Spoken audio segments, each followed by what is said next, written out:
Good afternoon, and welcome to Noonday Meditation and Contemplative Prayer Power Hour. My name is Martin Coward, and we have been gathering together for now over a year in this virtual sanctuary to love and support each other through the pandemic.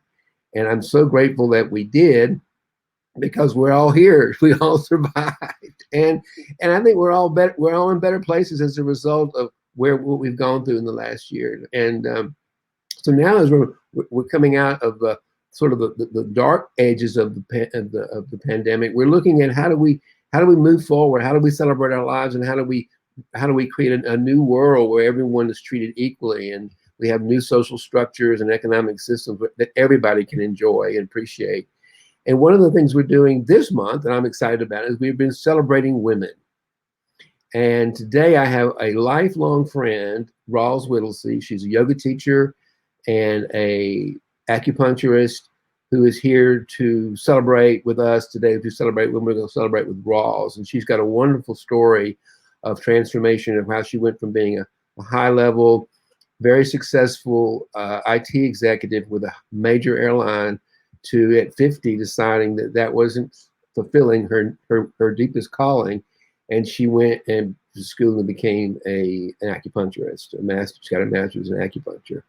And so today we're going to have her tell us some. Hey, Audrey, good to see you. How are you doing today? This is one of my lifelong friends. Her brother George and I were best of friends growing up in junior high school and high school, and so we probably terrorized you as his older brother friend. Probably. We probably terrorized his little sister a good bit, probably.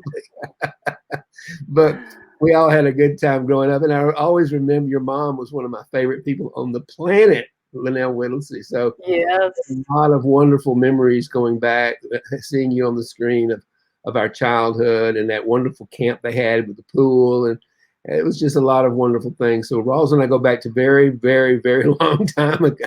So it's really exciting to see where you are today and to be celebrating women this month with you as our featured guest today.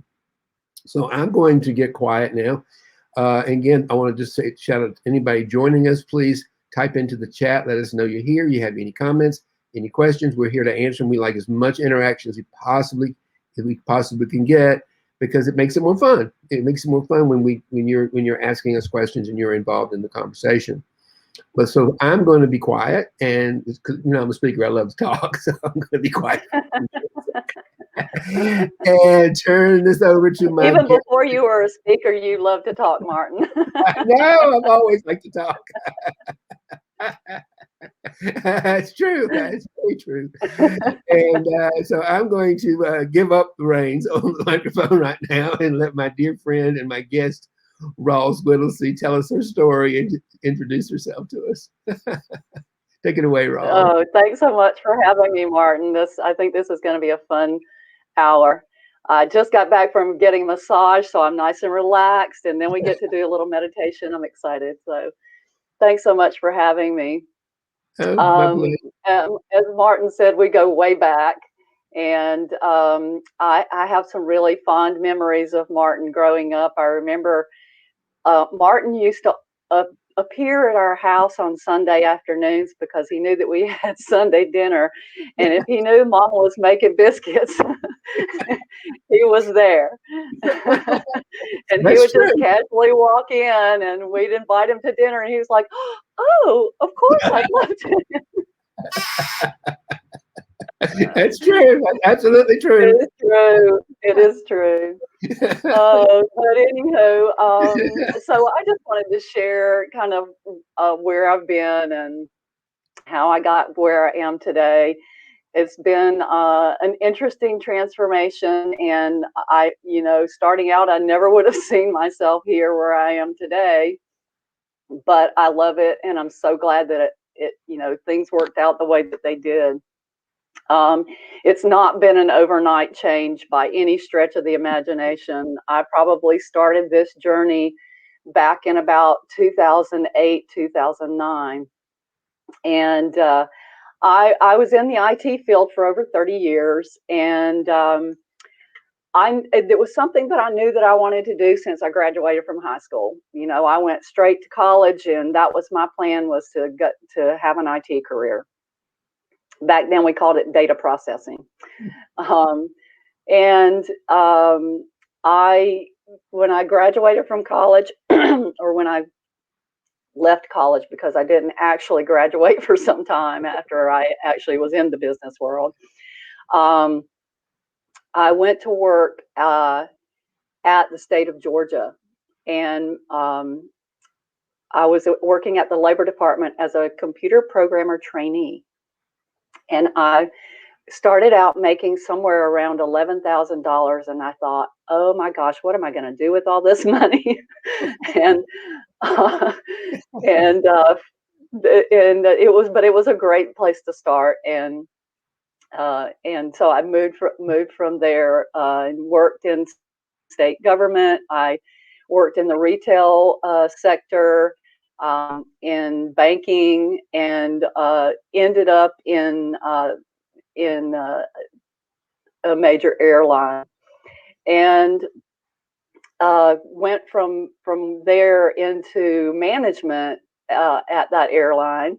And then things started to change. Um, Probably in the late 90s, I guess in 1999, I ended up getting a divorce. And that really freed me of a lot of negative energy that had been in my life. And it was very freeing. And then in 2001, when the economy started going down, and 9/11 happened, and I was working at an airline, and things just started going downhill. And then there was I was in a leadership position, and we went through many downsizings and layoffs, and that really was very depressing to me, to have to tell people, you're doing a great job, but we've got to let you go. So then my mother died, and that was devastating, and makes me choke up today. um, and about the same time, I had a new boss, and I had worked with her. We had been peers, and I had worked with her for a long time. And when she became my boss, she became an evil person. And she really was out to get me. I felt like she was out to get me. In fact, I had other coworkers say, "What has she got against you?" She would give me great performance reviews, but behind closed doors, she was really ugly. And I was probably 30 pounds heavier than I am today, and I was stressed out.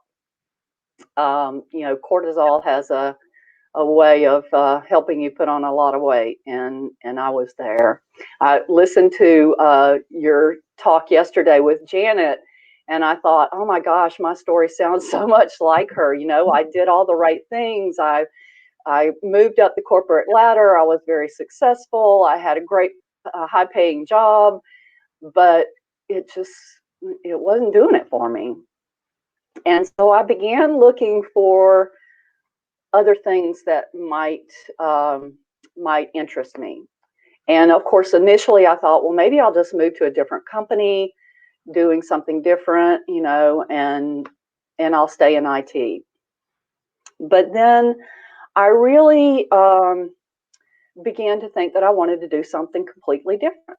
I just had this feeling that I was put here on this earth to do something more important than contributing to the bottom line of a corporation, especially a corporation that was about to file bankruptcy. and and at that point, I was really hanging on to get to my retirement benefits, which, for anybody in the airline industry, that's flight benefits, so that you can travel. And so I started looking at where my interests lie, so that I could begin to figure out, what else I could do. And I was, I'm a big organic gardener, so I love gardening, and protecting the environment. And so I thought about that. I love to travel. I was figuring out how I could work that in somehow. But I started just taking little baby steps, and feeling out some of these things. And I went out to San Francisco. They used to, I don't know, maybe they still do. They had a green festival. And I met a lot of different people out there and began to investigate possible careers in environmentally friendly companies. I met a woman there who had been in IT, in HR for IT, and she was a coach. And so I met her, and we really connected, and I stayed in touch with her for quite some time. I came back and I decided that I wanted to start a mini green festival in my area. So we did an Earth Day festival, and I helped put that together, and that was a lot of fun.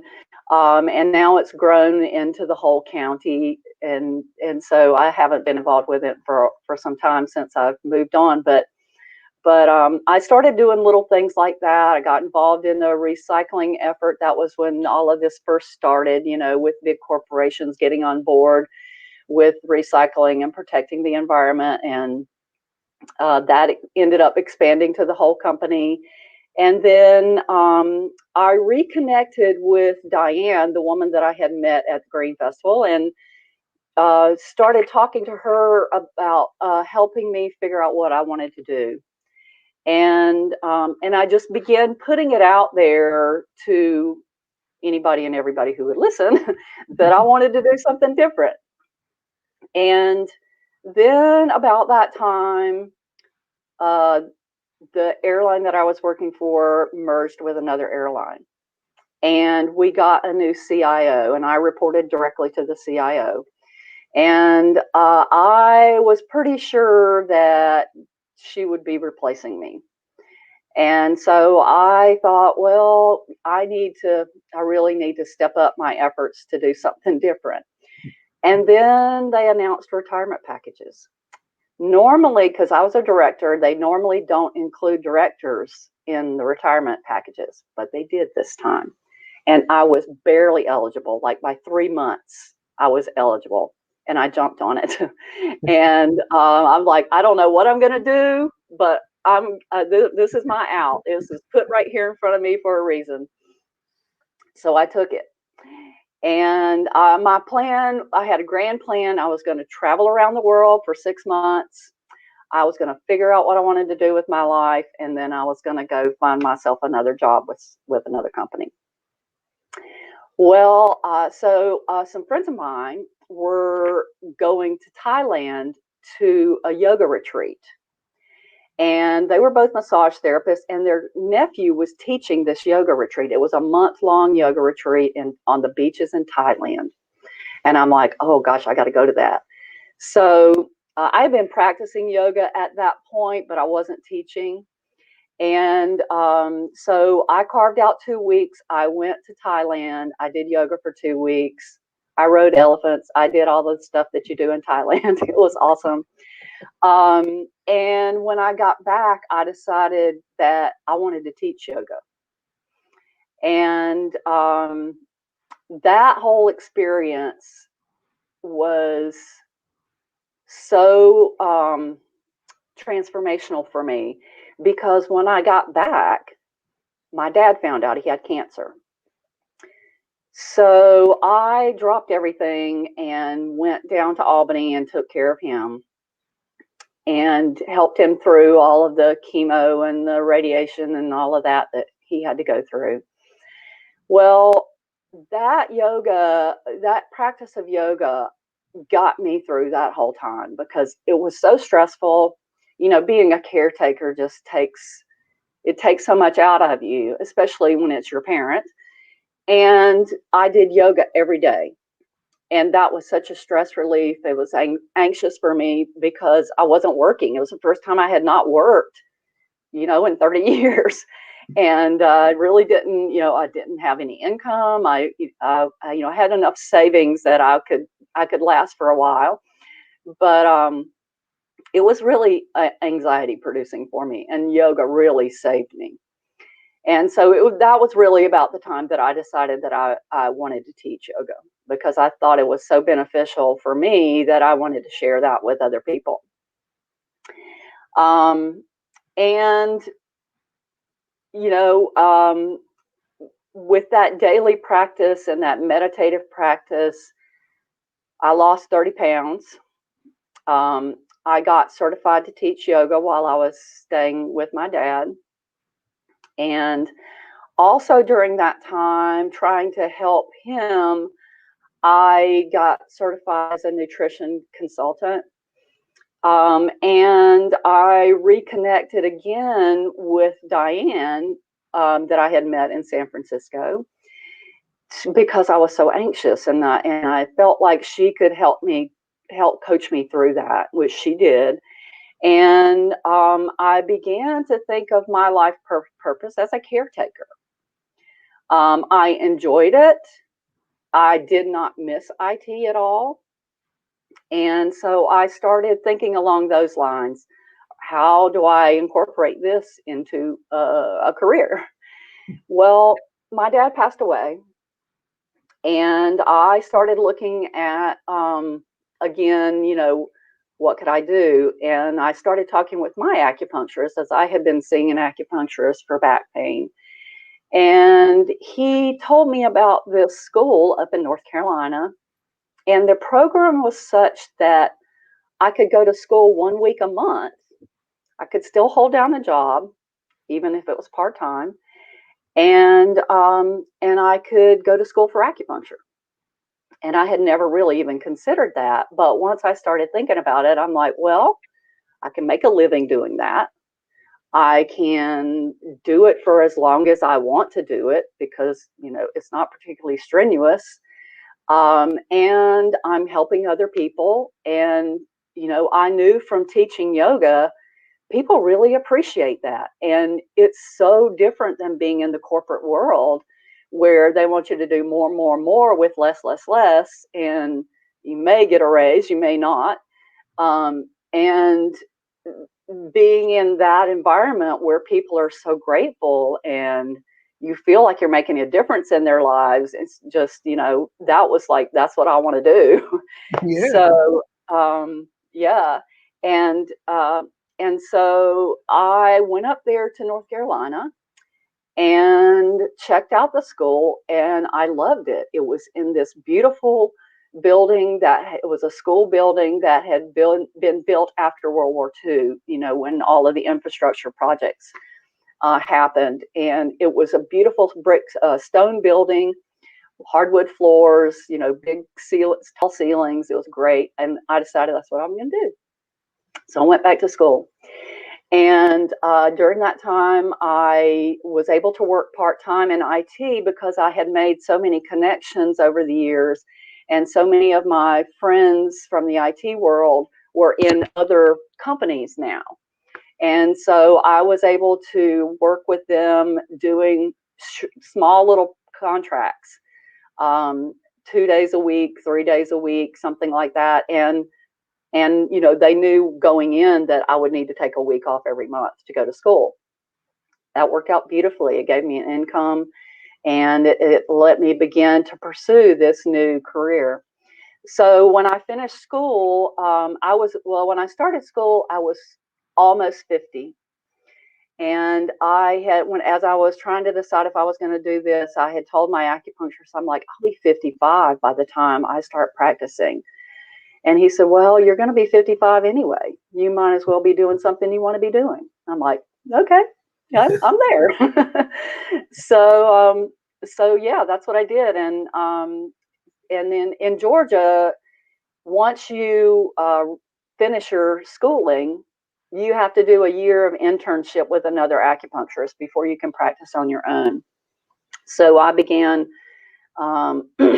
searching for someone to be my sponsor, or my where I could intern.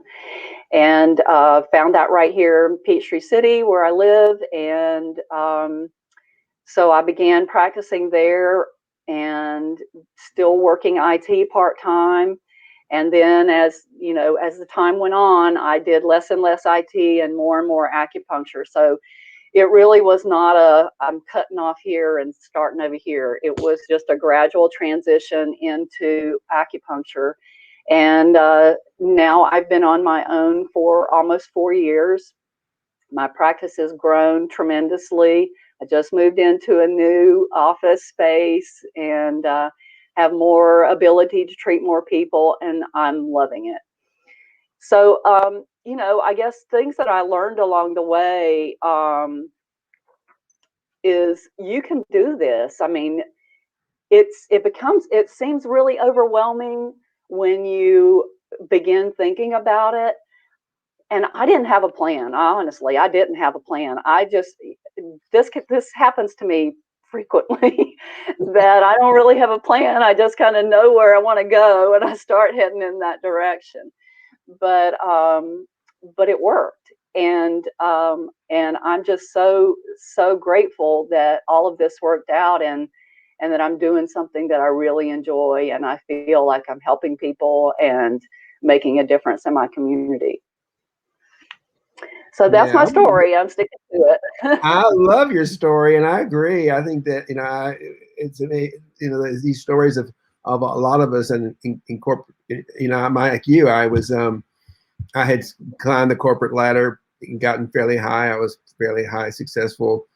Was known as a club qualifying top producer in a major Fortune 500 financial services firm with a fabulous office overlooking Park Avenue. I actually used to look out of my office across Park Avenue into the office of Jamie Dimon, who was on the 44th floor, And if you were to look at me, you would have thought I was the most successful financial advisor. But if you were to know what was going on inside of me, I was so conflicted with the imposter syndrome, thinking I didn't deserve to be there.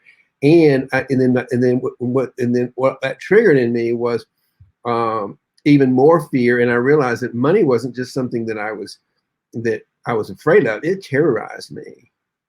And yeah, and then the fear of not making money and not having, the more I feared it, the less I made, and I became this sort of walking, talking fear machine, and it all came tumbling down. And I thank God, because it was my catalyst to put me into where I am today. I mean, if I hadn't been pushed through that failure, we always grow out of our failures. If I hadn't been pushed through that failure, then I would not be doing what I'm doing today. And I got to tell you, I'm having so much more fun helping my clients make that transformation from being in a place of scarcity and not enough and unworthy, wherever they are. There's always they may not be complete, like I'm like lost and can't find their way out, but they're struggling, trying to get wherever they are to the next level.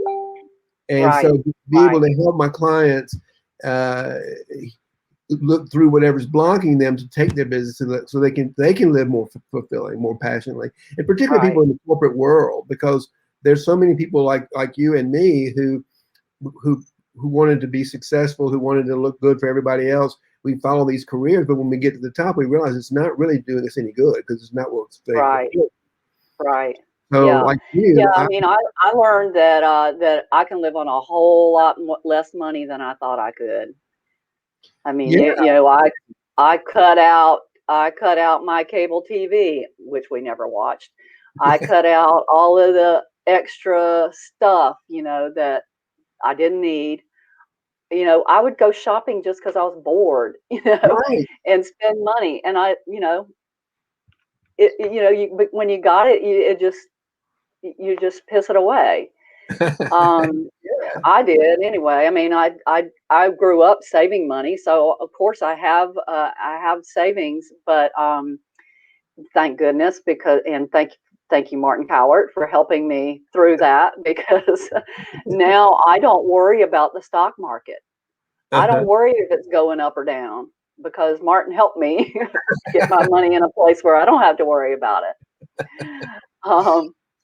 And things like what you're doing here with meditation, that is a lifesaver, honestly. I mean, if we could just get folks doing yoga and meditation to get them through some of the stress and to really get in touch with what's going on with them and be present and what do you really want to do, and just thinking about that, because when we're in that rat race, it's hard to It's it's very hard to hard. think about it. Yeah, and thank you for saying that, because when I started this sanctuary back before the pandemic as a place, as a refuge to help people get through the pandemic, to get through all the drama, because it was we were living. I mean, last year was about the hardest year in the history of humankind, if you ask me. It was painful, Yeah. and we're gonna and it's like but the good news is by coming together and loving and supporting each other through this meditation and through this daily sanctuary, we've all gotten through it. I think it's stronger, more resilient, more honest, more loving people. I know I am. I know I'm a much more Hmm. open, loving uh, human being, much clearer about my purpose and what I'm here for and how I'm here to help. And I think that's true for a lot of people today. Right. We've all kind of let go of an old story of some kind, and now everyone is able to live a little bit more authentically and more more passionately about things that we've all learned about what really matters, I think. Right. Yeah.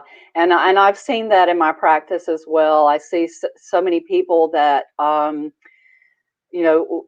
first of all, they came in with lots of anxiety, but everybody is paying attention to their health a lot more. And in fact, my business did better last year than it did the year before. And I took 10 weeks off because I was closed for 6 weeks. And then to manage my stress, I would take a week off every couple of months and just either go to the beach or something, to relax and to let go of some of my anxiety, because I was treating people, in an unknown pandemic. You don't know when it's going to hit you. Fortunately, it hasn't. Yeah. I hope it doesn't. I had one shot. I got to get my second one on the 6th. Sure.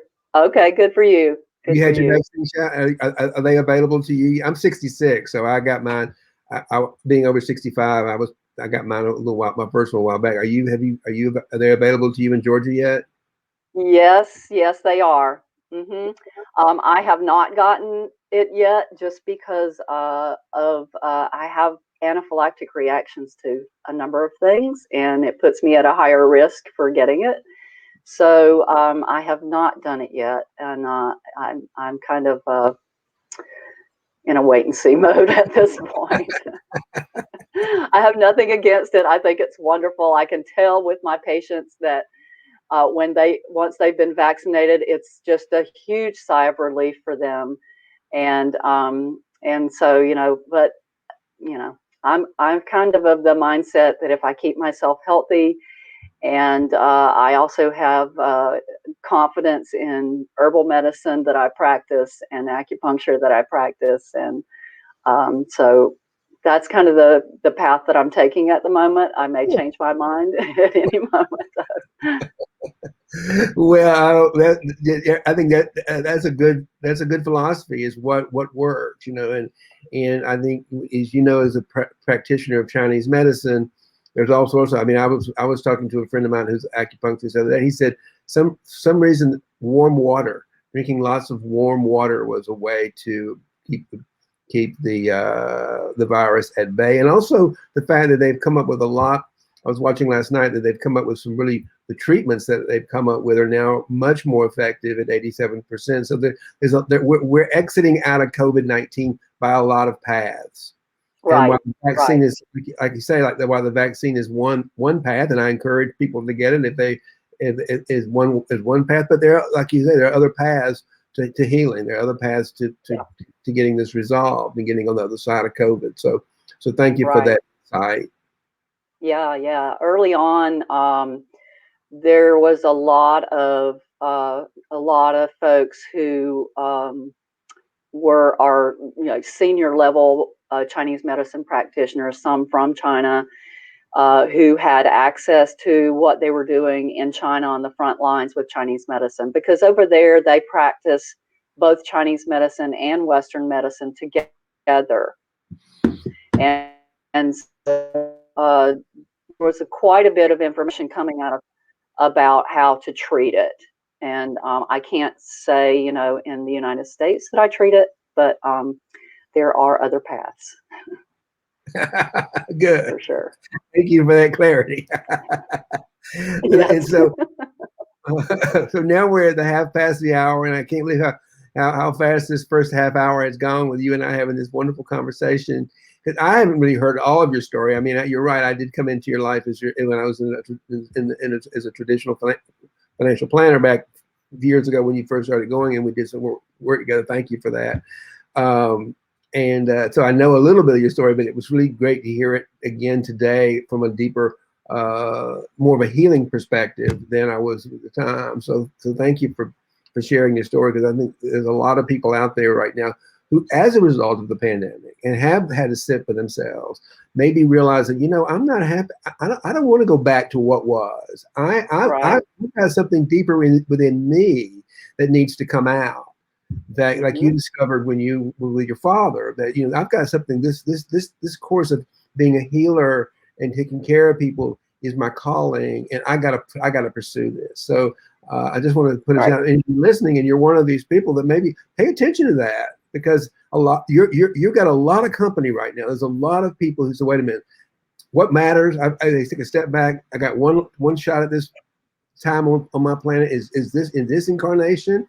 And I want to do something that's going to make me be meaningful. So I hope today that if you're hearing this, that's you, that you'll take that next step and just get still with that. It's just one step at a time. It's just, first you set the intention, and then you start going toward it. And you'll be afraid, just like Rawls was saying, that she met this person and she met this person, and it was just step by step. And the divine will begin to lead you toward that if you don't put up the resistance.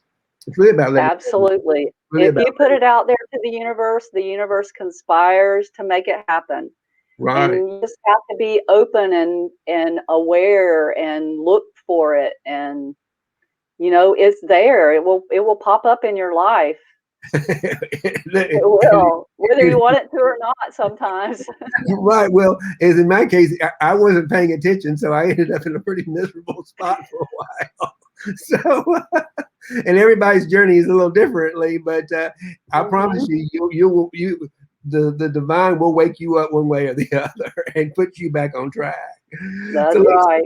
Let's get into a little heart space here. I'm going to set the timer, and we're going to meditate for about 20 minutes. And how that's going to look is I'm going to guide us into about 4 or 5 minutes of getting into heart space with the breath. We do something called conscious breathing to bring us more centered inside ourselves. And then we're going to meditate for about the full 20 minutes. And during the meditation, you're going to hear some interval bells. And those bells are to wake us up from our thinking. I've been meditating for 40 years, and I still sometimes fall asleep. I still sometimes get a thought will come across my radar. You know, I love that thought, and I'll start planning my entire week on it. Yes, I'm here to do that, which is great. I'm here to get still. So that little bell will wake us up, so we can reset and get back to the silence and the stillness. Perfect. Okay. All right. Yep. Let's start by raising our arms in the air.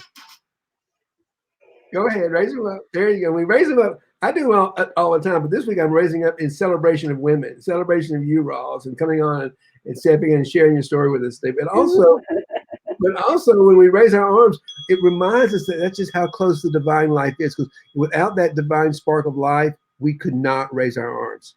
I don't care how big your muscles are. Without that life force inside of us, that's our essence. And it's just to remind us that this is how far you have to go to find your true nature. Right here. Right. So it's right here. So you can bring your arms down and just get in a comfortable upright position, sitting like a proud human being, proud of this moment, proud of your body, proud of your experiences. We align the heart, the mind, and the spirit in this meditation. And the way we do that is through conscious breathing. And one of the ways to slow down the thinking is a little technique that I do with the tongue to relax the tongue. Because when we think, the back of the tongue vibrates slightly. So if you take the tip of your tongue and rest it gently on the roof of your mouth behind your 2 front teeth, part your lips and relax your jaw and just breathe. And as you're breathing, actually begin to focus on relaxing the back of your tongue. And just try that and see if that doesn't create a little less thinking, a little less tension in the mind. So just begin to allow yourself to breathe and massage the back of your tongue. That's it. You don't have to do anything else other than just breathe right now. Just be still and breathe. And allow the breath and the massaging of the back of your tongue to just bring you present to this moment, to take you from outward thinking to inward being, into your inward presence.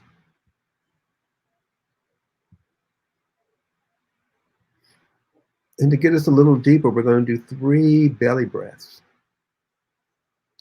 And what that's going to look like with our belly muscles, we're going to pull the breath in through the nostrils, down the throat, relax the tongue, open the heart, and pull that breath deep into our belly to anchor us in our chair. So we get the full breadth of who we are on the interior. We create some space. So you ready? Let's do the first one. Ready? Breathing in through the nose, down the throat, relax the tongue, open the heart, and pull that breath deep into your belly and hold it and just let it go. Just let it go. And as you let go of every thought, every opinion, every judgment, every story, every plan, everything that mind has been thinking about, planning, just let it go. Hold on to nothing. And use the breath to feel your way deeper into the emptiness within you. And as you're just breathing and being still, becoming more and more conscious of your body, notice any emotions you might be feeling right now. And welcome them. Embrace them. Maybe you're feeling joy. It's Friday. Maybe you're feeling some shame for some reason. Maybe you're feeling angry. The idea is not to resist it, but to allow it to be your guide to going deeper within yourself. Our emotions allow us to get deeper into our interior landscape.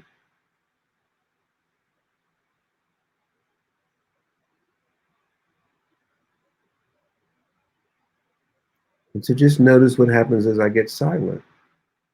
Sometimes the brain wants to think of things like, why did Martin get silent? Just let it go. We're going to do another belly breath. We bring the breath in through the nose, down the throat, relax the tongue, open the heart, and pull the breath deep into the belly as an anchor. Ready? Hold it in, pull it in a little deeper, create a bigger anchor. And just let it go like you're deflating a balloon. Just let it all go and let go of everything with it. Everything you might be holding on to. Any fears you might be holding. Any worries. Any plans, any stories. Just let them all go.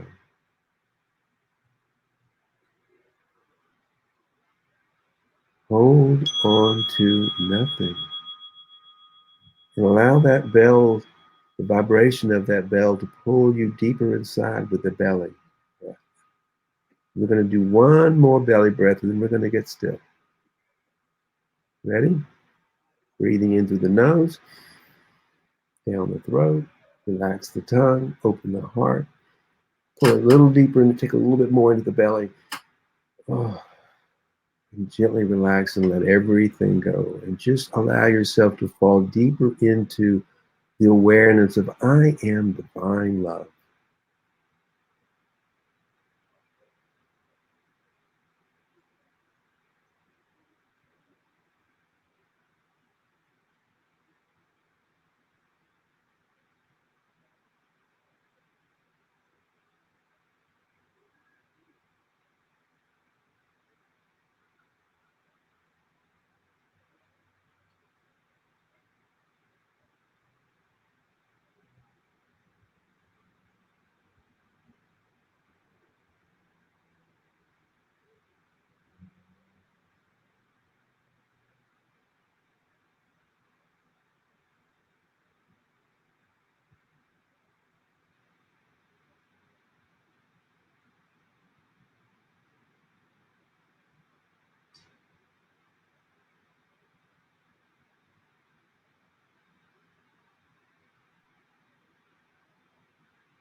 There is the sweet sound of that wake-up bell to wake us from our thinking, our planning, our worrying.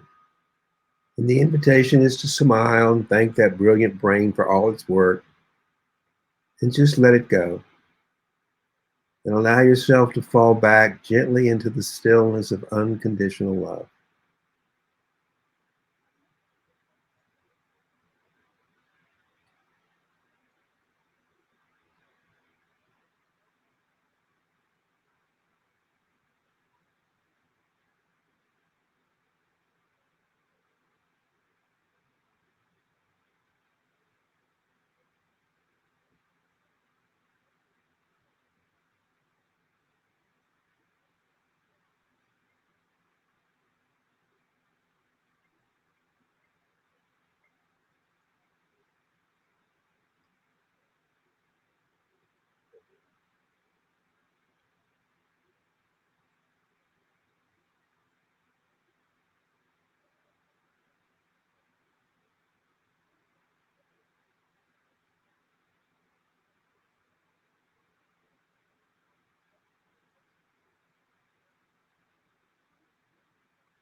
And there's that sweet wake-up bell one more time again, just to wake us up so that we can reset, let go of our thinking, let go of our stories,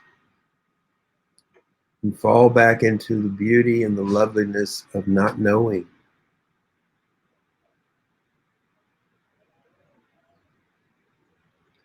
Pure love consciousness.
There's our final bell to bring us back to the material world. That was a nice little relief, wasn't it? Yeah, nice, relaxing. Yeah, I love that piece. You know, what peace is the end of the conflict of the ego trying to get its way in the heart. So we have to surrender the ego. When we surrender the ego, we go into peace, and that's what that's about, really. So it's fun to go into that piece because now we can reset the day and we can begin to live and we can plan the next step and the next step and the next step from a place of love and peace, and right, instead of from a place of conflict. So yeah, I got to it's tell you, just nice to take that break, you know, and yeah, that's why we reset. do it. Yeah, it's a great thing to do, particularly as entrepreneurs when we have the opportunity to take those breaks and take those rests. Yeah, I often take naps in the afternoon sometimes now because, and then I might wake up at 5 and then work till 10 o'clock at night doing projects and stuff. So it's all that's the joy of being an entrepreneur and working for yourself, is that because you everything you do really is for the betterment of the world, and it's also for right. yourself. So you're going to do it in a pacing and in a space is going to be the most efficient and the most productive, I think. Yeah, I try to take a break every midday, because it can get pretty hectic in here, and just take a break, and I'll go lay down on one of my treatment tables and just Yeah. rest for 30 minutes, and I'm good to go. Yeah, it restores the soul, right? Sure I got, I does. got, I gotta give some backstory. I love you reminding me of me going to your house as a kid and having lunch at your house. And I'll tell you the reason why is because, my mother was a labor and delivery room nurse at the hospital, and she worked at night delivering babies. So, and Yeah. she worked mostly on Saturday nights. And so on Sunday, that meant that she was sleeping, and our Sunday meal was either what my father came up with, which was either a can of sweet soup, chicken, and dumplings, which I couldn't stand, or we went to Burger Chef or Crystal, one of the two. And I like Burger Chef and Crystal, but after a while that was a little tiresome. So, and I know your mama and Georgia May. Georgia May was her name? Uh-huh. Georgia May can make some mean biscuits. Yes, And sir. I would show up at your house, because I wanted some of those biscuits. Uh-huh. They were so good. You were always welcome. I know. Y'all were welcoming. Your mom was always welcoming, and your family was always welcoming me into your home for all kinds of stuff. So, Yeah. yeah, it's one of my. I do remember that, and I think you reminded me. But I thought I'd give you some backstory as to why I was coming over there. I don't think I ever knew that, Martin. I really don't think I ever knew that. Yeah, my mother was in the hospital, so she was sleeping all day Sunday because she worked the Yeah, hospital. makes sense. And I was like, certainly don't want sweet soup, chicken, and dumplings, and I'm tired of these Burger Chef hamburgers, and so I'm going to go over there and get me something really good to eat with my friends the Whittleseys. That's awesome. Yeah, So, sometimes we have more than just you drop in. yeah, I don't think I was the only one. It was a awkward place to show up on Sunday afternoon. I recall. That's right. Yeah. That's right. Before we close this out, I want to thank you for being here, but also I want to give people an opportunity while you're here to tell people how they can get in touch with you if they want to find out more about how your practice, how they can work with you. Is maybe you do things virtually. Sure. What's the best way for someone to get in touch with you? You can find me at my website, which is balancedergywellness.com. And I do also offer telehealth. However, I think you have to be in Georgia for me to be able to work with you, because I can't prescribe herbs or anything like that if you're outside of Georgia. Interesting. But I can hook you up with somebody who might be in your area if you're interested, because I do have colleagues all over the world that I have met in various seminars and conferences and such, and so I have a wide range of folks that I can hook you up with. Well, that's good to know. Okay, so come to your. So do you have a Facebook presence with your name that people can find you on? Yes, it's Balanced Energy LLC on Facebook.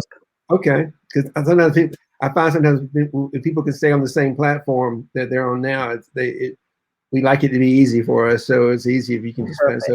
So that's another way. So that's two ways you can do it. So hold on for 1 second. I'm going to close this out here, and then we'll have a few minutes backstage to talk.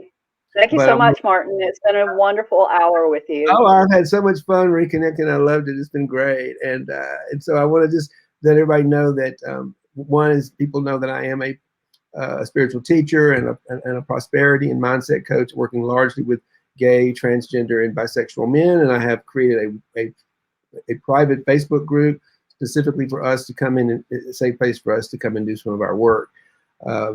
And if that's you, please, there's a button not too far from where we're talking on this page somewhere that you can click on. That'll take you right to that group, and please join us. I just ask that you fill out the 3 questions and agree to the rules, and I'd love to, and I welcome you with open arms. I'd love to have you be a part of that, and because it's a great place for us to build community among ourselves and to help love and support each other as we build our businesses and go through life. So that's there for you too.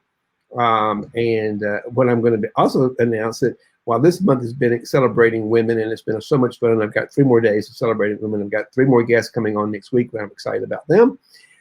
So stay tuned for that. But in April, we're going to be celebrating extraordinary gay, bi, trans men, the men that I service, that I serve. We're going to be celebrating extraordinary gay, bi, trans men doing ordinary things to inspire us and change our lives. So I'm excited about that. So stay tuned for April for that. So that's what's coming up. Thank you so much again for joining us today, and may love and prosperity prevail. And thank you, Rawls. Thank you.